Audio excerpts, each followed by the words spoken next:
Remember that the trapezoid method for approximating integrals amounts to approximating the function that you want to integrate with a degree 1 polynomial on every subinterval. So that sort of leads you to think, well, why use a degree 1 polynomial when we could use a degree 2 polynomial? In other words, why not use quadratics instead of just lines? So the thing is, if you have just 2 points, if you have one subinterval and 2 points, one at either end of the subinterval, that's not enough to determine a quadratic. You actually need 3 subintervals. So to use this quadratic approximation idea, we'll use pairs of subintervals with 3 points, the 1 point on either end and then the 1 point in the middle. Okay, so if this is our function, the quadratic that we use to approximate the function on this interval might look something like this. And then on this pair of intervals, we would approximate the area under the actual function f of x with this area under the quadratic, like this. In this whole approximation scenario, what you typically have ahead of time at the beginning is the height of each function. So this would be f of x sub k minus 1. This height, which would be f of x sub k. And this height, f of x sub k plus 1. And also, you'll know what your delta x is. In other words, how far it is between points. So what we need to do is find a quadratic that goes through these 3 points that we know at the beginning, and then find the area under that quadratic. It kind of seems like it doesn't really matter what x-coordinate x sub k is. All that really matters is the distance between the x-coordinates and the 3 heights, the values of the functions. So what we're going to do, just to simplify all of the algebra that is to come, we are going to essentially shift the x-axis around so that our middle point, rather than being x sub k, is 0, and our left-hand point, instead of being x sub k minus 1, is minus delta x, and our right-hand point is plus delta x. This way, we haven't changed the distance between the x values. They're still separated by delta x, but we won't have a bunch of x's with subscripts all over the place as we do all the algebra that we're going to have to do. And also, we aren't going to move the heights of these points. So this point is, the x-coordinate is now minus delta x, and the y-coordinate, we're going to keep the same height. So even though we've shifted the x-axis, we're going to keep the same height. So this is f of x sub k minus 1. Okay, this point in the middle is 0, comma, f of x sub k. And this point on the right is delta x, comma, f of x sub k plus 1. All right. So to find a quadratic, a parabola that goes through these 3 points, well, we'll do what we usually do when we're trying to find a model for some collection of data points. First, you write down the model you want. So I'll call it P for parabola, and it's going to be a quadratic, so it will look like ax squared plus bx plus c. And all we need to do is figure out what a, b, and c are. And we can come up with equations that will determine a, b, and c by plugging in these data points. So to begin with, let's start with the one in the middle. If we plug in 0 into this parabola, well, we are supposed to get the same height as for the function, because we're trying to find a quadratic that goes through this point. So our quadratic should have the same height when x is 0. And the height that we want is right here. It's the y-coordinate of the middle point, and that's f of x sub k. And when we plug 0 into the right-hand side, we get just c. All right, so already we know one of the three, a, b, and c. A and b are going to be harder to find than c, of course. Okay, let's give ourselves a little more room by scrolling down. Okay, so now we need to plug in the other two data points that we know, the left-hand and the right-hand data points, into our quadratic, p of x, to come up with more equations. So let's plug in the left-hand data point. The x-coordinate there is minus delta x. And the height that we are supposed to get is f of x sub k minus 1. But when we actually plug minus delta x into our quadratic, we get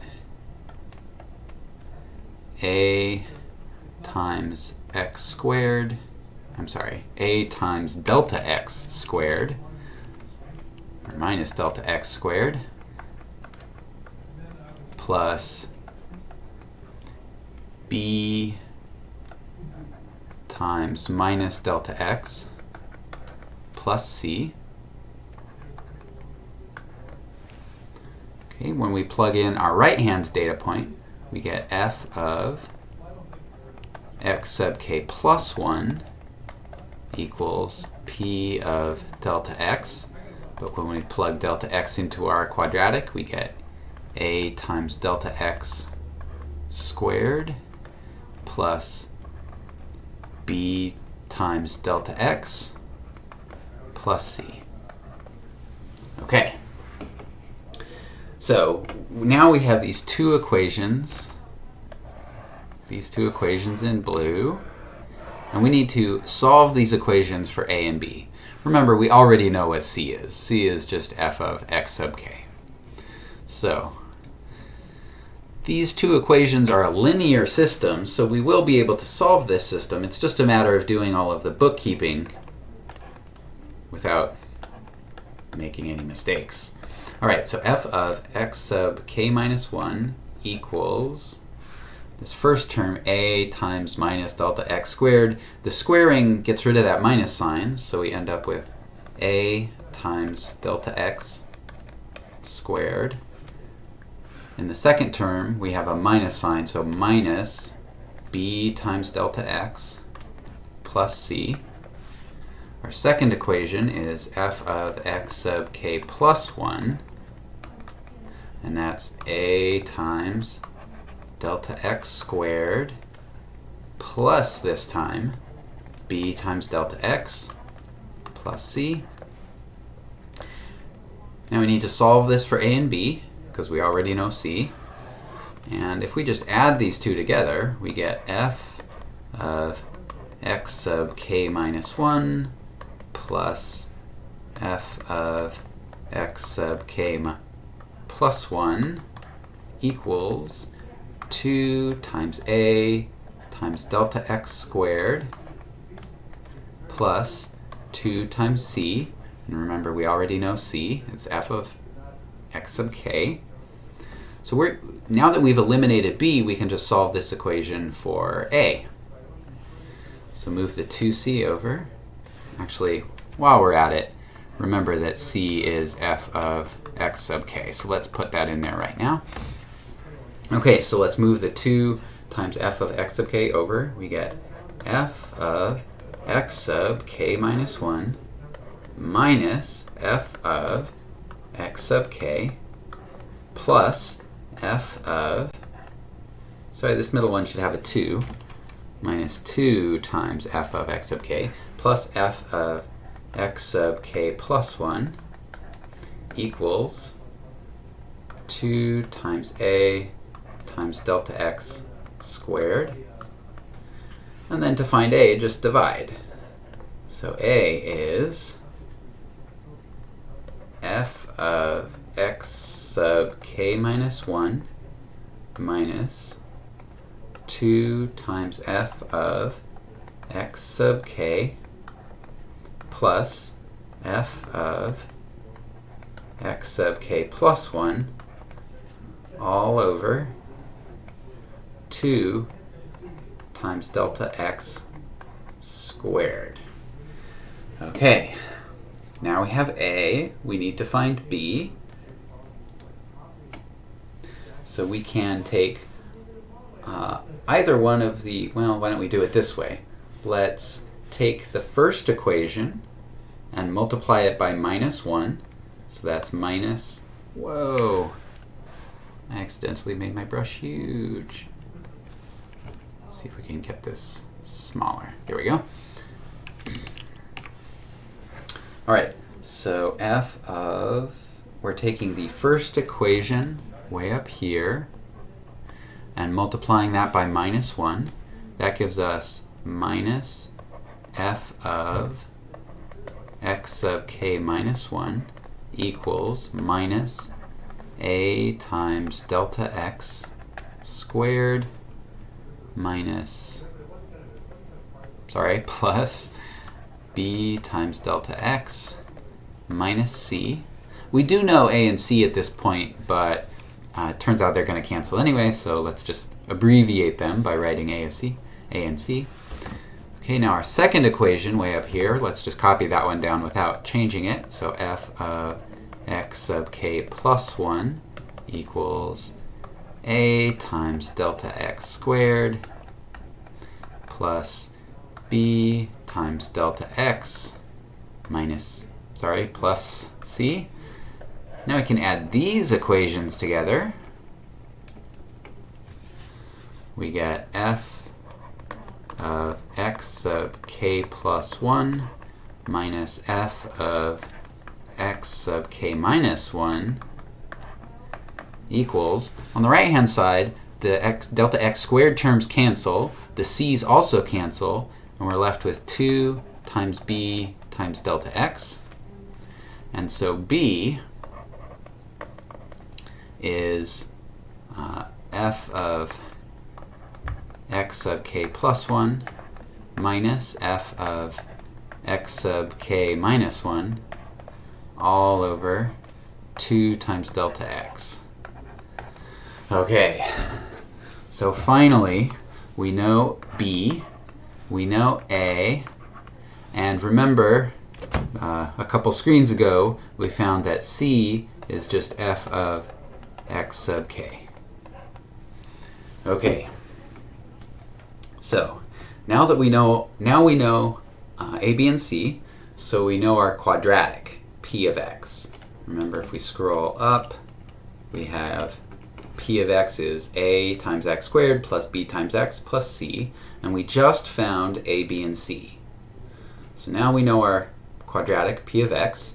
Now we need to find the area under p of x. So on our diagram, p of x is a quadratic like this, and we need to find the area under p of x from minus delta x to plus delta x. All right, so that is our next job. We need to find the area under p of x from minus delta x to plus delta x. But this is the area under a graph, so we should just write an integral. This is going to be the integral from minus delta x to plus delta x of p of x dx. This is the integral from minus delta x to plus delta x of, remember, p of x was ax squared plus b times x plus c dx. Now we know a, b, and c, these coefficients here, a, b, and c, but remember they're kind of messy, at least a and b are pretty messy. So let's calculate the integral first, and then we'll put in the values we have for a, b, and c at the very end. Okay, so fortunately this integral is straightforward because it's a parabola. So we get a over 2, a over 3 x cubed plus b over 2 x squared plus c times x. And we're going from minus delta x to plus delta x. Okay, so this gives us a over 3 times delta x cubed plus b over 2 times delta x squared plus c times delta x minus, and now we're going to plug in our minus delta x. Minus delta x cubed is negative delta x cubed, so we get a minus a over 3 times delta x cubed plus negative delta x squared is positive delta x squared, so when we go into this squared term, we just get plus b over 2 times delta x squared. And then when we plug negative delta x in for x, we get minus c times delta x. Okay, so let's add all this stuff up. And remember to distribute this minus sign right here to these three terms. When we do that, we have two copies of the cubed terms, so we get 2a over 3 times delta x cubed. The squared terms actually cancel, which is really nice. And then plus 2 times c times delta x. Okay, so that is the area under our approximating parabola. But remember, we need to write everything in terms of the values of the function, f of x. In other words, we need to use our formula for a and for c. Okay, so let's do that. So I'll put my 2/3 right here and my delta x cubed over here. And in the middle, I'm going to put a. And our formula for a, we don't quite remember it, so let's check it out. Right, what a mess. So it was f of x sub k minus 1 minus 2 times f of x sub k plus f of x sub k plus 1 divided by 2 times delta x squared. Let me just double check that that's right. Yes, that is what we got. Okay, plus 2 times c, and c is easy to remember. That was just f of x sub k times delta x. Okay, now we need to simplify all this stuff. Let's see. This 2 in the denominator cancels that 2. The delta x squared in this denominator cancels 2 of the 3 factors of delta x right there. So this third power is now first power. Okay. While we are at it, you see we're kind of getting some common factors here. We have a delta x that's a common factor. And also we have this over 3. So let's factor out delta x over 3 and see what's left over. Now once we factored out the 1/3 and the delta x, all that's left in the first part is this numerator. So f of x sub k minus 1 minus 2 times f of x sub k plus f of x sub k plus 1 plus, and in this second part here, the 2f of x delta x, we've factored out delta x, and so that leaves behind a 2 and f of x sub k. And also we factored out a third. Well, there is no third, so we have to sort of compensate for factoring out the third by multiplying by 3. And if you look right here, we have right here, this last term is 6 times f of x sub k. So this whole mess is now delta x over 3 times f of x sub k minus 1 plus, and now looking at our f of x sub k's, there's minus 2 of them here and 6 of them there, so altogether we have 4 of f times f of x sub k plus f of x sub k plus 1.